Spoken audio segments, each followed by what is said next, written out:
Forgiveness is a big part of business. Forgiveness will allow you to grow quicker, faster, because you're not hanging on to the past if things don't work for you anymore. You're hanging on to the future and the possibility. It's not sprinkle fairy dust. It's not woo-woo. I'm living proof of it. Let's talk about forgiveness. Forgiveness isn't weakness. I'm going to give you 2 heart-centered steps to forgive someone, anyone. Forgiveness means giving up the suffering of the past and being willing to forge ahead with a far greater potential for your inner freedom. Besides the reward of letting go of a painful past, there's a powerful health benefit that go hand in hand to the practice of forgiveness. In 1997, I was working with a woman and the relationship just wasn't working. I remember I told you I had several businesses that didn't succeed. Well, this is one of those businesses. We worked hard together.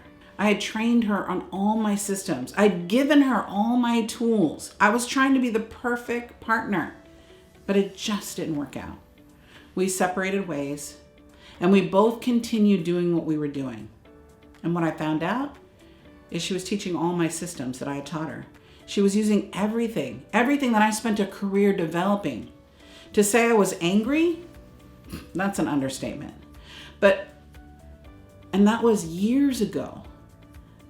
And over 10 years ago, every time I'd hear her name, I wanted to spit. I would cringe. I would get angry. It wasn't until I decided to let go of that anger and to forgive her that I didn't believe that it was malicious. I believe it was a survival. She was doing what she knew how to do. Her competition didn't cause hurt in my business. Her doing what I did didn't take away from anything I was doing. It only validated the need of what was missing in the business. It took me 10 years to let go of that anger and that frustration and that hurt. What are you hanging on to? What isn't serving you anymore? What relationships are complete that you're still hanging on to? You keep bringing them in. A Harvard researcher, George Vaillant, described forgiveness as one of the 8 positive emotions that keep us connected with our deepest selves and others. He considers these positive emotions to be key ingredients that bind us together in our humanity, that include love, hope, joy, compassion, faith, awe, and gratitude. The one question remains: how do we give up that grudge? And how do we forgive someone who's hurt us, betrayed us, disappointed us? So I want you to review your story that replays in your head over and over and over.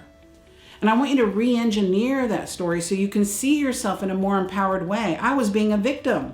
My story I told myself is she stole it from me. She didn't respect me. But by reframing that story, it empowered me to give it up and gave me a new reality on the situation. Perhaps you left a toxic partner.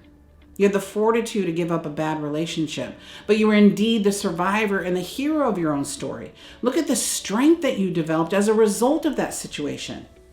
Being hurt or compromised can be your invitation to transformation and transforming a new path in a new fulfilling life. You can develop your capacity for empathy and compassion for yourself, for landing in a powerful situation and a hurtful situation that you now got yourself out of. Blaming yourself for not seeing the signs sooner doesn't help.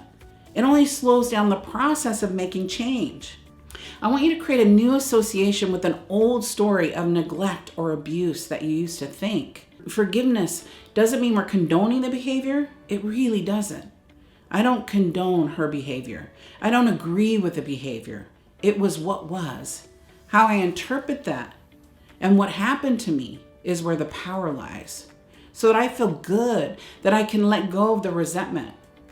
Perhaps you can practice a ritual that signifies the end of the things that were you saying goodbye to a bad experience and hello to a new you. Welcome the good, the support, the love that you can now invite into your life because you released that. Remember that you can't control others, but you can control your own choice.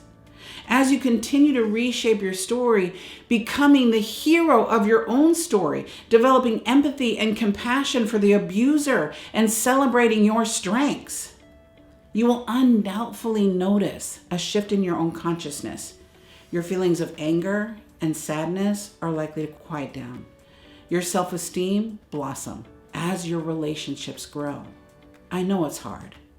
God, it took me 10 years. I'm not proud of that. But now when I see her, I celebrate with her. She actually signed up for consulting with me again years later, and I helped her grow her business to the next level because I let go of my smallness. You see, our deepest fear is not that we are inadequate. Our deepest fear is that we're powerful beyond measure. It's not your darkness that frightens you the most, it's your light. Who are you to be brilliant, fabulous, talented? I say, who are you not to be? You are a child of God, and your playing small doesn't serve the world. And as you let your own light shine, you unconsciously give people permission to do the same. So where's your light? Let's spotlight who you are. Let's let go of the anger, the hurt, and resentment. Doesn't mean it's not true. It just means we don't have to make it mean all that hurt anymore. That poem was Nelson Mandela's inaugural speech, right? There's several interpretations of it. It's one of my favorite. When I get stuck in my smallness, when I get stuck in my ego or my she-go, I represence that for me and for others. Remember, you're in business for yourself, not by yourself. Forgiveness is a big part of business. Forgiveness will allow you to grow quicker, faster, because you're not hanging on to the past if things don't work for you anymore. You're hanging on to the future and the possibility. It's not sprinkle fairy dust. It's not woo-woo. I'm living proof of it. I wish I would have let go of it sooner. I wish I would have got help sooner. My ego, my she-go was just too righteous. So I invite you, post what do you need to let go of. Share with our tribe, share with our community. The truth will set you free. The truth will set you free. The moment I gave truth to those words, there was a freedom that overcame me. Remember, I'm your sister in the journey. You're in business for yourself, not by yourself. I'm your profit coach, Susie Carder.